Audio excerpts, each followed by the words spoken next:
Shalom saudara-saudara terkasih, kembali berjumpa dengan saya dalam Gembala Menyapa di saat ini dan menemani saudara dalam menjalani kehidupan dan masuk dalam sukacita Natal. Kita akan menghayati firman Tuhan yang saat ini diambilkan dari Injil Lukas 2 ayat 8 sampai dengan yang ke-20. Injil Lukas 2 ayat 8 sampai dengan 20. Tetapi saat ini hanya akan saya bacakan di ayat 13 dan 14 saja. Yang demikian. Dan tiba-tiba tampaklah bersama-sama dengan malaikat itu sejumlah besar bala surga tentara yang memuji Allah, katanya, kemuliaan bagi Allah di tempat yang maha tinggi dan damai sejahtera di bumi di antara manusia yang berkenan kepadanya. Demikian pembacaan firman Tuhan yang berbahagia kita yang mendengar dan melakukan dalam kehidupan sehari-hari. Maranatha. Saudara-saudara terkasih, kalau kita melihat dalam perspektif kita saat ini, seorang penggembala memang bukanlah profesi yang terpandang. Begitu juga dengan konsep yang ada dalam kehidupan orang-orang Israel ketika itu. Pada umumnya, para gembala adalah orang-orang yang tidak berpendidikan. Mereka biasa tidur bermalam-malam di luar rumah, di padang belantara untuk menjaga kawanan ternak mereka. Mereka terbiasa dengan pekerjaan kasar dan kehidupan yang bebas liar. Dalam aspek sosial, mereka bukan orang yang berpengaruh. Dalam aspek hukum, kesaksian mereka dianggap tidak diperhitungkan di dalam pengadilan. Bahkan di dalam aspek spiritual, mereka adalah orang-orang yang terpinggirkan. Mereka tidak layak untuk memasuki bait Allah. Dengan kondisi demikian, kita bisa membayangkan posisi penggembala ketika itu terdapat atau ditempatkan dalam strata bawah kehidupan sosial bangsa Israel. Tetapi menarik ketika kita membaca pada bacaan saat ini, kita menemukan bahwa meskipun kondisinya adalah di posisi bawah dalam strata bangsa Israel, tetapi berita Natal pertama kali itu disampaikan kepada mereka. Natal adalah kemuliaan yang maha tinggi mau mendatangi keterpurukan yang maha rendah. Sekalipun di mata manusia, para gembala adalah kelompok yang hina dina, tetapi di mata Allah, mereka justru menjadi pembawa kabar sukacita pertama akan kelahiran Sang Mesias. Alkitab menyaksikan di ayat 16 yang demikian, lalu mereka cepat-cepat berangkat dan menjumpai Maria dan Yusuf dan bayi itu yang sedang berbaring di dalam palungan. Para gembala itu bukan hanya mendatangi bayi Yesus, tetapi mereka juga kemudian mendatangi dan menyaksikan berita yang mereka dengar dari para malaikat tentang bayi Yesus kepada semua orang. Kita bisa melihat di ayat yang ke-18. Bahkan Alkitab menuliskan demikian, dan semua orang yang mendengarnya heran tentang apa yang dikatakan gembala-gembala itu kepada mereka. Dan hati para gembala dipenuhi oleh sukacita. Mereka kemudian memuji dan memuliakan Allah. Saudara-saudara terkasih, ketika kita melihat kembali kehidupan kita, mungkin kita merasa diri kita tidak mampu untuk bersaksi. Kita tidak memiliki talenta yang besar seperti orang lain yang mereka miliki. Kita tidak cukup baik di mata orang.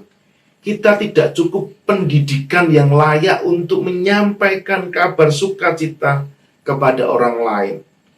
Tetapi marilah, lihatlah, seorang gembala dipakai Allah untuk mewartakan kabar sukacita kelahiran Sang Mesias yang kemudian mampu membebaskan bangsa Israel secara khusus dan juga umat manusia dari belenggu dosa.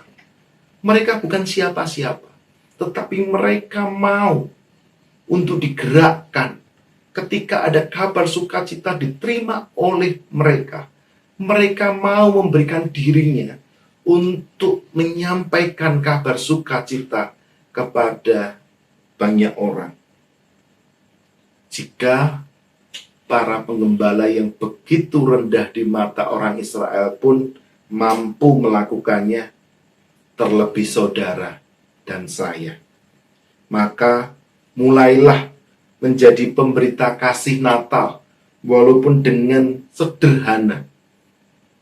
Seperti Bunda Teresa mengatakan, lakukanlah hal yang kecil, tetapi diiringi, didasari dengan cinta yang besar, maka itu akan berdampak besar dalam kehidupan ini. Saudara-saudara terkasih, engkau dipanggil untuk memberitakan tentang kasih Kristus kepada banyak orang. Lakukanlah panggilanmu dengan penuh kesetiaan, jangan ragu, jangan putus asa terhadap kekurangan-kekurangan yang engkau miliki. Ketika kelemahanmu menyadarkanmu bahwa engkau rapuh, maka bergantunglah kepada Allah yang mampu menguatkan kita. Di dalam segala keterbatasan kita, maka kuasa Allah menjadi sempurna. Amin. Saudara-saudara kasih, mari kita berdoa. Ya Tuhan, Engkau memilih orang-orang yang dianggap rendah untuk menjadi pewarta akan Sang Mesias yang hadir di dunia ini. Ketika ini kemudian kami bawa dalam refleksi kehidupan kami, mungkin kami memang bukan siapa-siapa. Kami tidak punya banyak hal yang bisa kami tawarkan untuk melayani Allah. Kami punya banyak keterbatasan. Tetapi ketika kami melihat orang-orang yang terpinggirkan pun dipakai oleh Allah, maka kami menyerahkan diri kami sepenuhnya kepada Engkau. Ini Tuhan, ini diri kami sepenuhnya. Pakailah sesuai dengan kehendak-Mu. Maka kami yang bukan siapa-siapa ini akan mampu menjadi pewarta Natal yang sejati dalam kehidupan kami. Amin. Saudara-saudara terkasih, kita akan mendengarkan kesaksian pujian berikut ini. Selamat menyaksikan.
Saudara-saudara terkasih, demikianlah Gembala Menyapa edisi saat ini. Jangan lupa untuk mendukung program ini melalui subscribe, like, dan share, serta mendoakan supaya program ini terus-menerus boleh berjalan dan menjadi berkat bagi banyak orang. Selamat menghayati Natal bersama dengan keluarga, dan Tuhan memberkati saudara dengan sukacita yang tiada akan ada habisnya. Amin.